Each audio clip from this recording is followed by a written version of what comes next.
누가복음 3장과 4장까지의 흐름을 보시게 되면 세례 요한이 예수님에 대해 증언하는 내용이 나오고요. 세례 요한이 증언한 예수님께서 이제 요단강에서 세례를 받으시죠.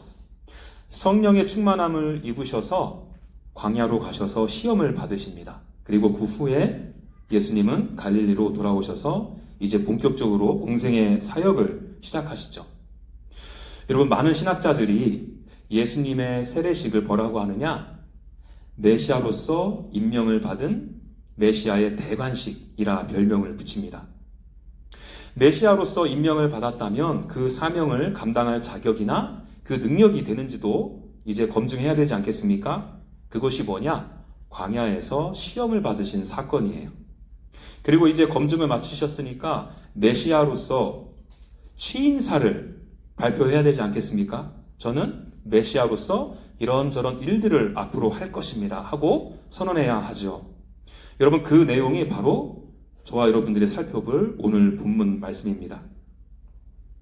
그리고 여러분, 그렇게 취임사를 선언하셨으니까 이제 그 취임사대로 이행을 하셔야 할 것입니다. 본격적으로 공생의 사역을 시작하시죠.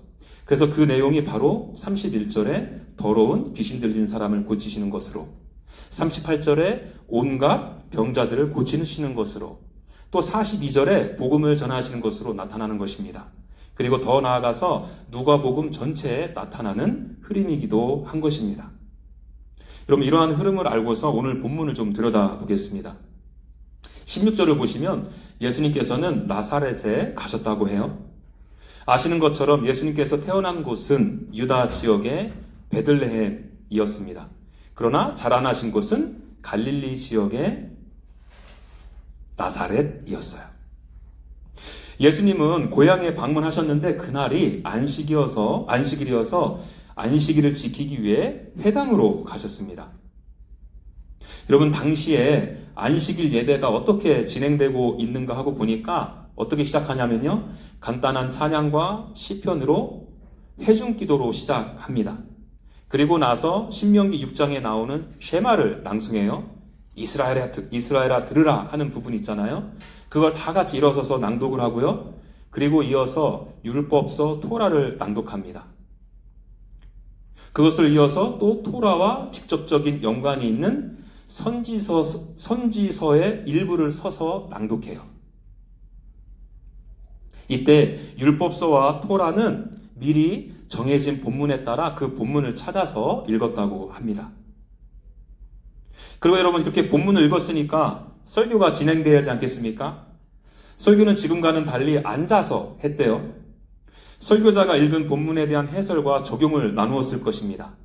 이것을 보통 회당장이나 랍비 혹은 그 안식일 예배에 방문한 손님이 하기도 했대요. 그리고 이 설교가 다 마쳐지면 축복 기도함으로 모든 순서를 마쳤다고 합니다. 여러분, 제가 이 안식일에 행해지는 예배의 순서를 말씀드린 이유 눈치챘었죠? 여러분, 오늘 본문을 잘 들여다보시면요, 안식일 예배 순서 중 그 일부인 선지서를 읽고 설교하는 부분이 기록되어져 있기 때문에 그렇습니다. 확인해 볼까요? 16절에 보시면 여러분, 예수님께서 서서 성경을 읽으려고 섰다고 기록하고 있고요. 토라와 관련된 선지서를 읽기 위해 서신 것이죠. 예수님이 정하신 것이 아니고 미리 정해진 순서에 따라 읽은 것입니다. 그리고 20절에서 22절 초반절까지 보니까 회당에 있는 자들은 예수님께 주목하였고 예수님은 그들에게 말씀하셨다. 그리고 이어서 그들이 그 입에서 나오는 은혜로운 말을 놀랍게 여겼다. 이렇게 말하고 있어요. 예수님께서는 지금 설교자가 되셔서 읽으신 본문, 그것에 대해 해석과 적용을 지금 말씀하시고 계신 것이죠. 자, 그렇다면 여러분, 예수님께서 이날에 읽고 설교하셔야 될 내용은 무엇이었는지 좀 보겠습니다. 좀 전에 읽었지만 18절과 19절 말씀 다 같이 한번 읽어보겠습니다. 시작. 주의 성령이 내게 임하셨으니 이는 가난한 자에게 복음을 전하게 하시려고 내게 기름을 부으시고 나를 보내사 포로된 자에게 자유를, 눈먼 자에게 다시 보게 함을 전파하며 눌린 자를 자유롭게 하고 주의 은혜의 해를 전파하게 하려 하심이라 하였더라. 다 아시는 것처럼 이 말씀은요, 이사야서 61장 1절에서 2절 말씀의 인용이에요. 여러분 여기 보시면 주의 은혜의 해라는 표현이 있잖아요. 이것은 무엇을 의미하냐면 희년을 선포하는 말씀입니다. 이스라엘 사람들은 7일째 되는 날마다 안식일을 지켰죠. 그리고 7년째 되는 날에는 안식년이 있었고요. 더 나아가서 그 안식년을 7번 지키고 나서 그 다음에 50년째가 되잖아요. 이 해를 바로 희년이라 불렀습니다. 그래서 여러분 이 희년에 무엇을 하느냐? 이 날을 거룩하게 지켜서요, 모든 주민을 위하여 자유를 공포하도록 하였습니다. 이스라엘 사람들은 공평하게 원래 땅을 분배받았습니다. 그런데 살다 보면 소출이 안 날 수도 있고 그러다가 땅을 팔기도 하고요. 더 심하면 노예로 전락될 수 있지 않았겠습니까? 이 희년에 다시 50년 전으로 돌아가는 것입니다.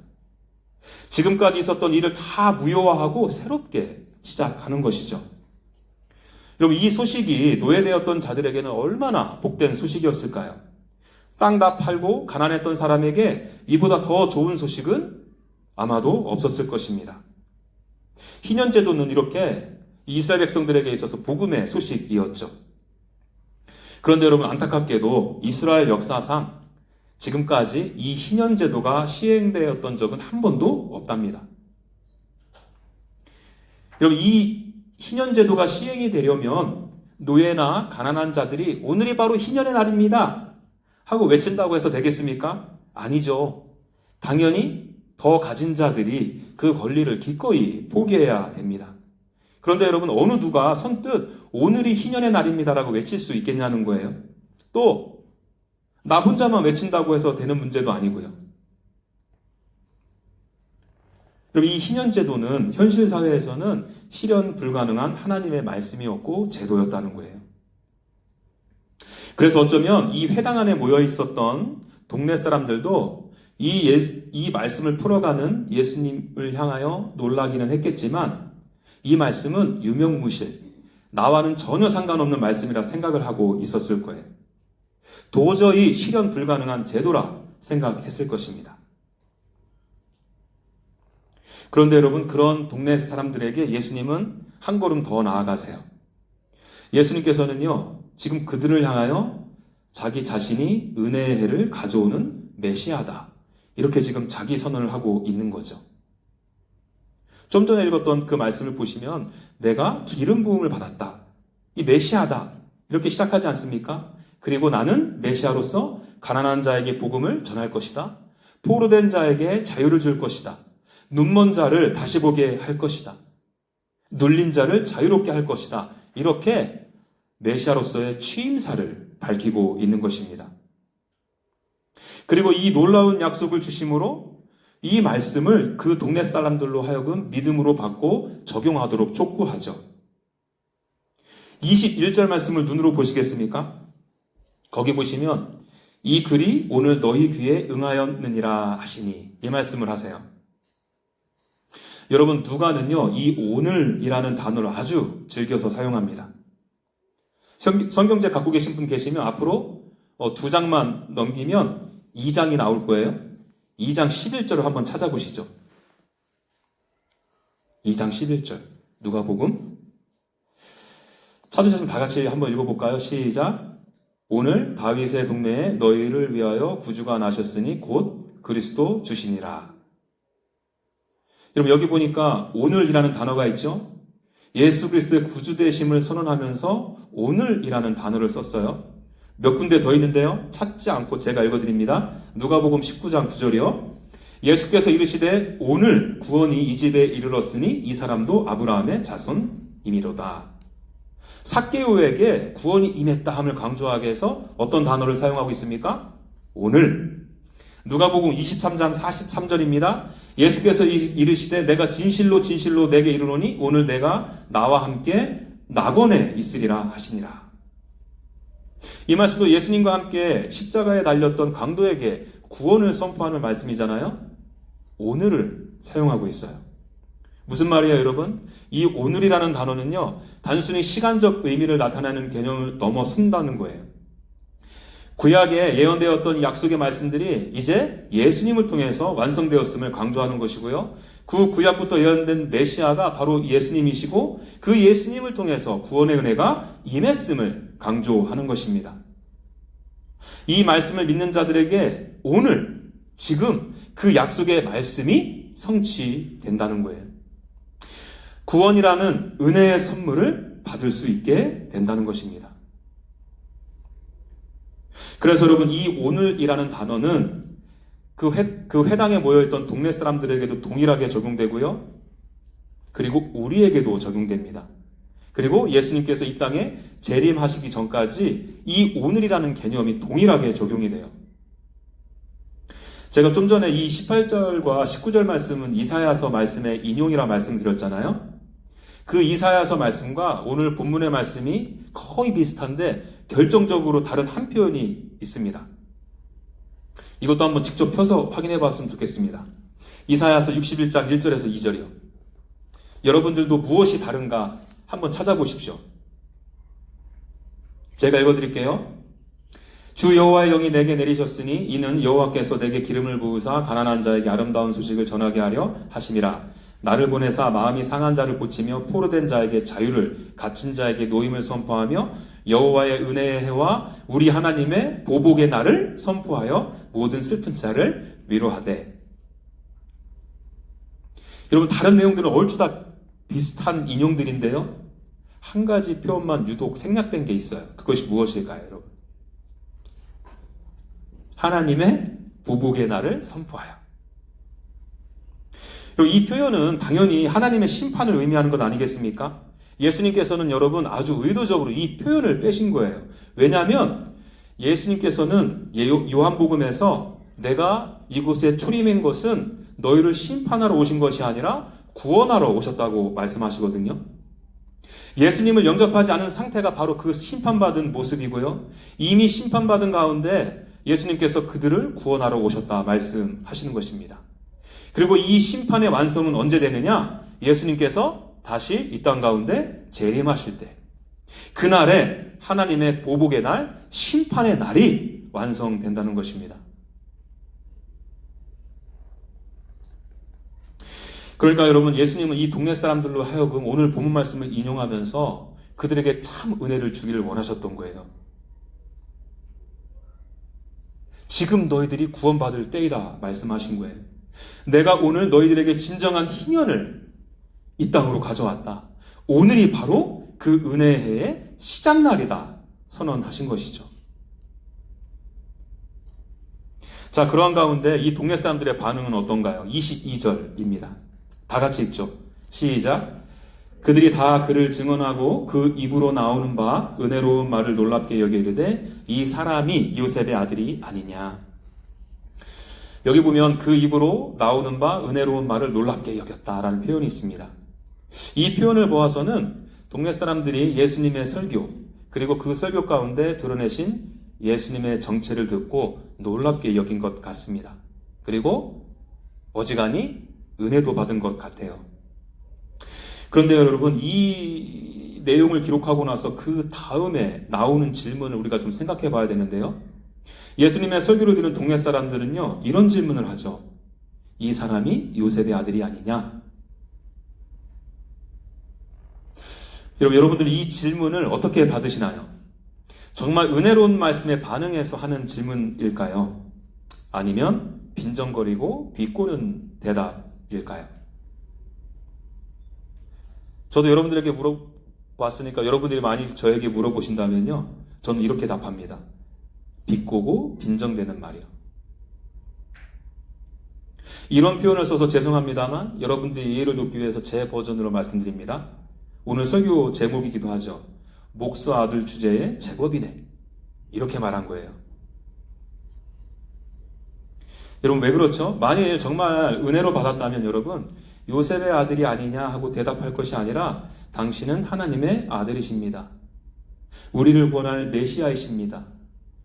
그날이 바로 오늘입니다. 은혜의 해가 시작되었습니다. 이런 믿음의 고백이 나와야 되지 않겠습니까?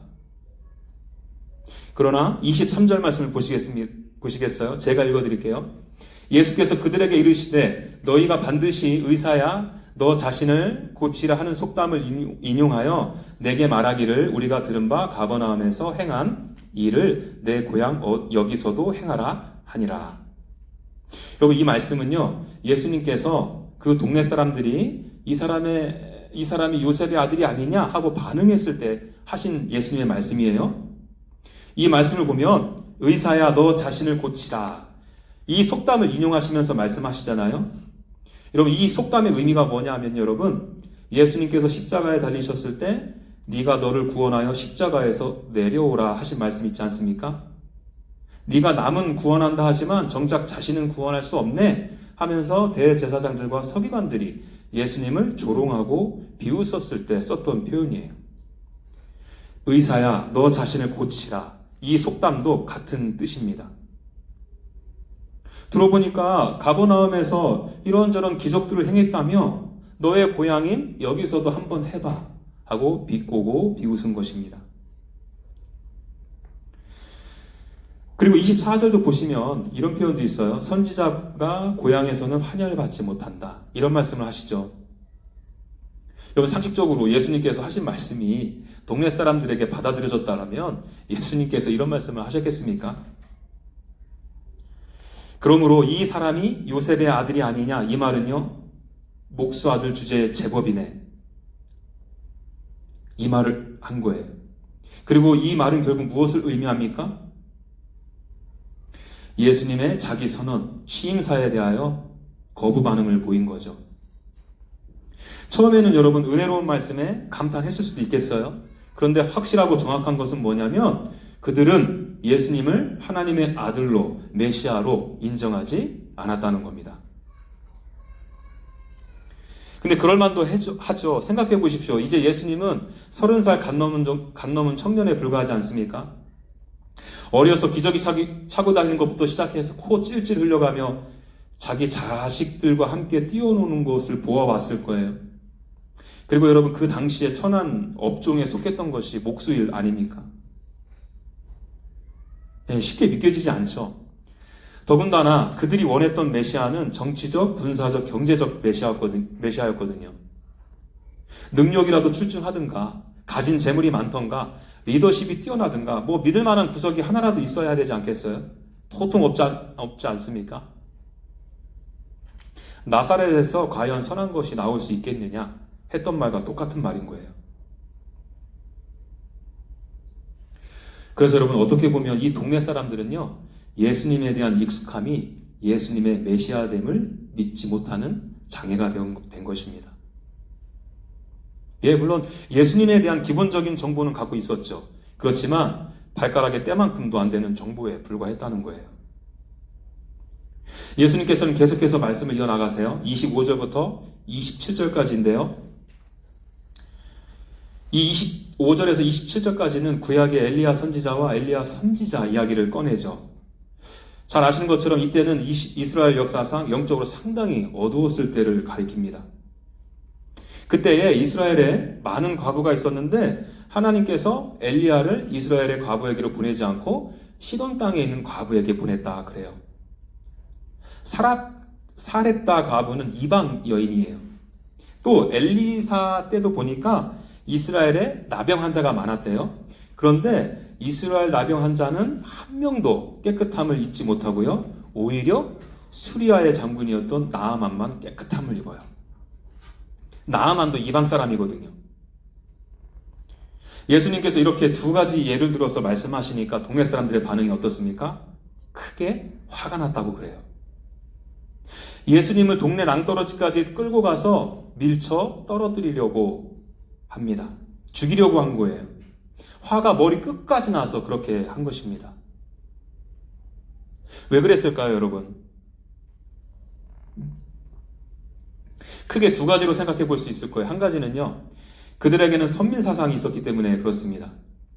그들이 섬기는 하나님은 이스라엘의 하나님이시고 우리 민족은 하나님으로부터 선택된 민족이라 생각했던 거예요.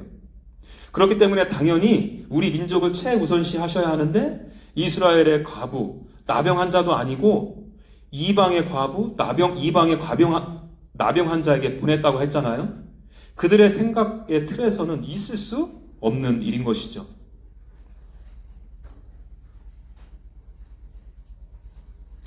여러분, 이 말씀은 아시는 것처럼 이미 구약에 기록되어져 있는 내용이었어요. 내가 믿고 싶지 않고 인정하고 싶지 않아도 바뀔 수 없는 진리거든요. 그런데 이들은 그들이 갖고 있는 생각의 틀에서 벗어나지 못해요.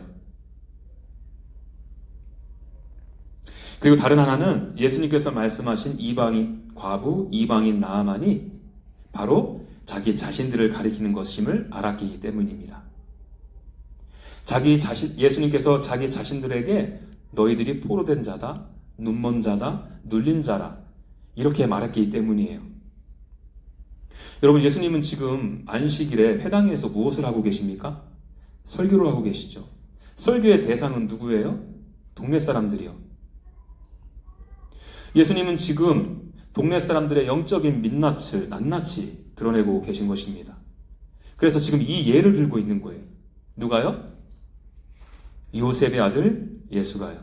코 찔찔 흘리고 다니던 예수가, 미천한 목수의 아들이었던 예수가 감히 하나님의 아들과 같이 말하고 있으니까 그것을 견딜 수 없어 했던 것입니다.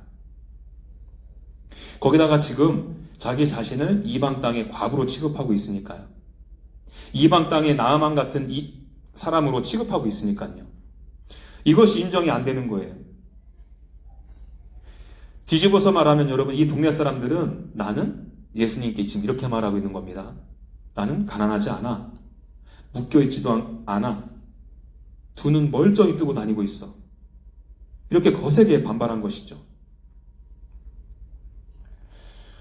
예수님에 대한 익숙함으로 시작된 이 선입견, 그에 따른 편견이 이렇게 무서운 것입니다. 그러나 이들의 격한 행동에 대한 예수님의 반응이 참으로 흥미롭습니다. 30절 말씀을 볼까요? 거기 보면 예수님께서 그들 가운데로 지나서 가셨다 합니다. 성경에는 어떻게 그들 사이로 가셨는지 구체적인 이야기가 없으니까 잘은 모르겠어요. 근데 굳이 찾자면 성령 충만해 있지 않나 싶습니다. 누가복음 4장 1절을 시작하면서 예수님께서 성령의 충만을 입어 이런 표현도 있고요. 14절에 성령의 능력으로 라는 기록도 있어요. 그리고 좀 전에 우리가 읽었던 18절 말씀에도 이사야 말씀을 인용하면서 성령이 내게 임하셨으니, 예수님은 성령 충만함으로 인해서 자기 인식이 충만해졌죠. 여러분, 자기 인식, 이것이 충만해졌다는 것은 바로 명확한 사명과도 연결이 되는 것입니다. 그도 그럴 것이 여러분, 30절에 쓰인 지나서 가시니라, 이 단어의 형태를 보면요, 두 가지 의미를 포함하고 있어요. 하나는 순간적인 행위, 그리고 계속적인 행위를 나타내는 형태를 쓰고 있습니다. 다시 말하면 동네 사람들 가운데로 지나간 한 번의 극적인 순간, 그리고 지속적으로 떠나가시는 모습이 함께 표현되고 있는 것입니다. 예수님께서는 동네 사람들의 적대적인 반응에도 불구하고 하나님께서 계획하신 그 길, 사명의 길을 따라 계속 걸어가고 계심을 이 단어로 표현하고 있는 거예요. 예수님께서 기름 부으심으로 메시아로서 성령 충만하셔서 취임사를 선언하셨죠. 이제 그 취임사를 지키셔야죠. 이 성령 충만하심으로 그들 가운데를 지나셔서 가깝게는 가르치시고 고치시고 귀신 들린 자들을 낫게 해주셨고요. 궁극적으로는 이 지나가심이 어디까지 가느냐? 십자가 사명까지 간다는 거예요. 예수님은 낭떠러지가 아니라 십자가에 달려 돌아가시기 위해 그들 가운데 지나서 가신 것입니다.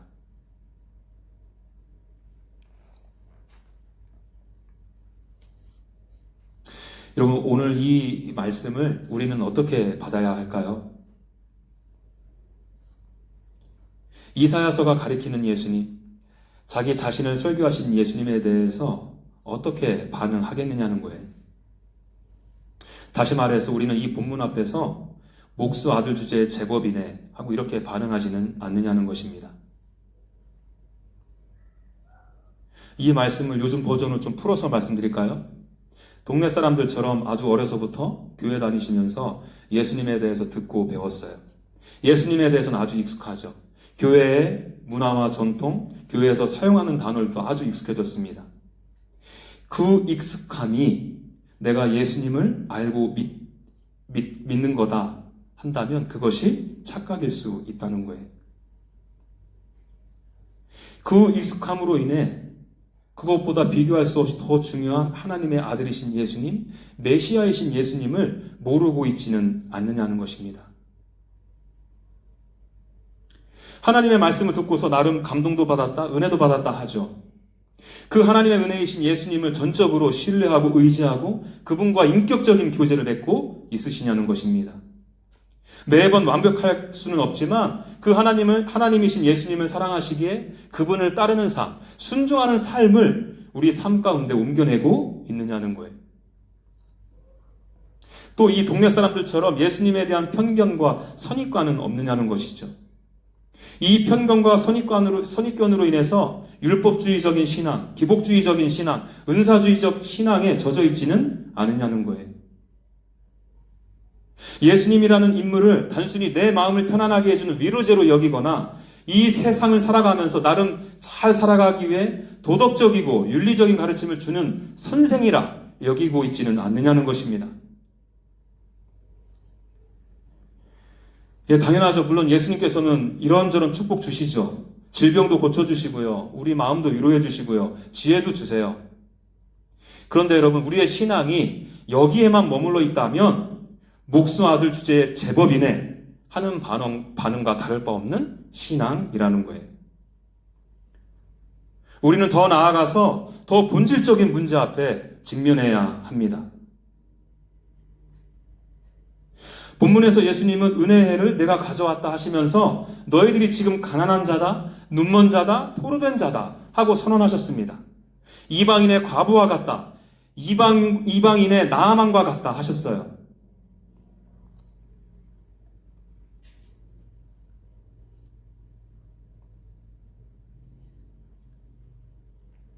이 말씀 앞에 우리가 서야 된다는 거죠. 여러분들은 예수님이 너무 좋으시기 때문에 예수님을 거부하고 미워하시는 분들을 보시면 우리 예수님 너무 좋은데 왜 영접하지 못하지? 하고 답답하고 안타깝고 의아해하지 않습니까? 제가 지난번에도 얼핏 말씀드린 것 같은데 여러분, 예수님은 빛으로 우리 가운데 오셨어요. 빛은 따스함, 포근함, 사랑을 떠올리게 하죠. 그래서 생명을 의미하는 것입니다. 예수님께서 이렇게 빛으로 오셨으니까 당연히 그 예수님을 영접하고 맞아들이고 그분과 함께하길 원하는 게 당연해 보이잖아요. 그런데 여러분, 이것보다 먼저 보이는 것이 무엇이냐? 바로 내 연약함, 죄성이에요. 빛이신 예수님이 내 심령을 비추이실 때 내 부패하고 더럽고 거짓됨이 폭로되는 것입니다. 이것을 오늘 본문 표현으로 바꾸어 말하면 포로된 자, 눈먼 자, 눌린 자, 갇힌 자라는 거예요. 이 진리 앞에 마주할 때 얼마나 거부감이 들고 싫어하는지 모릅니다. 심히 불편하게 하죠. 그렇기 때문에 많은 경우 빛 대신 예수님을 거절합니다. 미워합니다. 오늘 본문의 동네 사람들처럼 예수님을 낭떠러지로 밀어 죽이려고 하죠. 죄송하지만 여러분, 이런 분들은 참 메시아이신 예수님을 만나거나 경험하지 못합니다. 아무리 성경을 많이 안다 해도요, 예수님을 모르는 것이에요. 아무리 하나님의 은혜를 경험했다 말하더라도 실제 그 은혜 아래 있지 못하는 것입니다. 아무리 내가 자유하다 하더라도 실제로는 그 자유를 얻지도 누리지도 못한 거예요. 여러분, 우리는 이 말씀 앞에 그러지 않기를 간절히 소망합니다. 여러분, 우리를 바라볼 때 말씀 안에서 우리를 객관화시켜야 돼요. 우리가 우리를 들여다볼 때에도 선입견과 편견에 사로잡혀서는 안 돼요. 우리의 영혼의 빛이 비추이면 나의 눈먼 모습, 가난한 모습, 포로된 모습이 보이는 것이 당연한 거예요. 그리고 그 사실 앞에 우리는 절망할 수밖에 없습니다. 그런데 여러분, 이 절망이 예수님을 향한, 하나님을 향한 갈급함으로 연결된다는 것입니다. 나는 못하잖아요.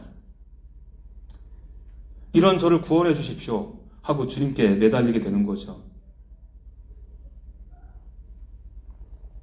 여러분, 저와 여러분들도 빛 대신 예수님께서 저와 여러분들의 영혼을 비추실 때 이런 간절함으로, 갈급함으로 예수님께 나오길 원합니다.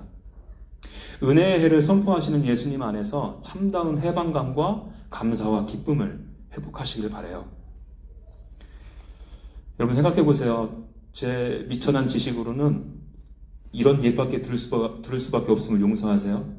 내가 사채를 끌어다 썼어요. 눈덩이처럼 불어나서 어느새 100만 불이 500만 불로 뛰었어요. 사채업자가 매달 빚 갚으라고 독촉하고요. 머리 빡빡 밀고 험상궂게 생긴 사람들이 와서는 칼로 자기 혓바닥을 긋고 막 그래요. 얼마나 겁납니까? 그래서 빨리 갚고 싶은데 내가 버는 것으로는 점점 택도 없어지는 거예요. 절망하겠죠. 아, 조만간 그 칼이 나의 폐부를 찌르겠군. 그런데 여러분, 어느 날 누가 이걸 다 해결해 주었어요. 여러분, 이 해방감이 엄청나지 않겠습니까? 500만 불의 빚을 갚아줘도 그런데 여러분, 성경에서는 영적으로 저와 여러분들 아주 완전히 파산한 존재라고 고발하잖아요. 사채빚 500불 갚아준 이 감동과 감격과 이 해방감과 비교할 수 없죠. 그 빛을 예수님께서 그들 사이로 지나가셔서 십자가에 달려주심으로 대신 갚아주셨잖아요. 그 값을 대신 치러주시지 않으셨습니까? 여러분, 저와 여러분들이 이 역사적이고 객관적인 사건이 내가 경험한 주관적 사건으로 연결이 된다면 이 해방감은 이루 말할 수가 없을 거예요. 이 기쁨과 감격과 감사는 이 세상 그 어느 무엇과도 비교할 수 없을 것입니다.